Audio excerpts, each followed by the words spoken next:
عزیزو آج سیکھیں گے کہ انسان جھوٹ کیوں بولتا ہے. اس کی کچھ وجوہات ہیں, کچھ پوائنٹس میں نے لکھے ہیں.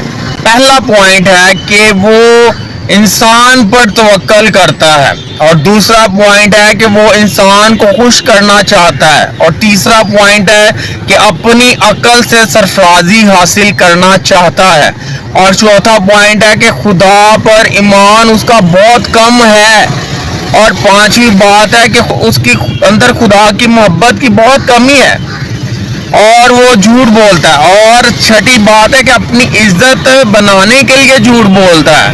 ساتویں بات ہے خود کو پرفیکٹ ثابت کرنا چاہتا ہے, اس لیے وہ جھوٹ بولتا ہے.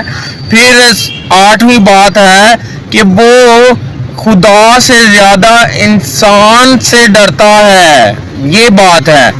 تو اس لیے جو انسان ہیں, لوگ ہیں, وہ اس وجوہات سے جھوٹ بولتے ہیں, اور جو سچ بولتے ہیں ان کے پوائنٹس سن لیں کہ وہ انسان سے زیادہ خدا پر توکل کرتے ہیں, پہلی بات. دوسری بات, وہ انسان کی خوشی نہیں بلکہ خدا کی خوشی چاہتے ہیں جو سچ بولتے ہیں. تیسری بات, اپنی عقل پر بھروسہ نہیں کرتے بلکہ وہ خدا پر بھروسہ کرتے ہیں.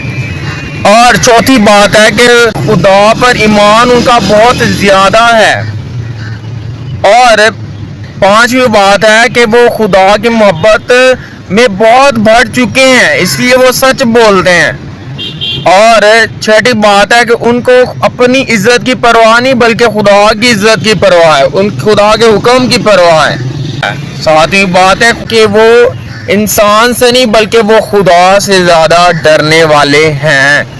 اور آٹھویں بات ہے کہ وہ خود کو پرفیکٹ ثابت نہیں کرنا چاہتے بلکہ وہ خود کو چاہے وہ کمزور دکھیں لیکن وہ خدا کو پرفیکٹ اور خدا کو اونچا اور عظیم جانتے ہیں اور اس کو سر بلند کرتے ہیں.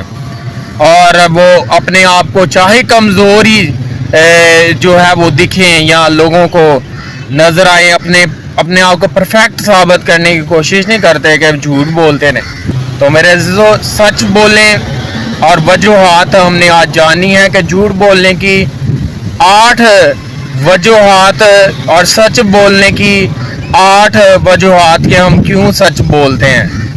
تو کلام میں لکھا ہے جھوٹ بولنے والا جو ہے وہ اس کا باپ شیطان ہے, اور جو سچ بولتا ہے اس کا باپ خداوند یسوع ہے, خدا ہے. اور سب جھوٹوں کا حصہ آگ اور گندک میں جلنے والی جھیل میں ہوگا.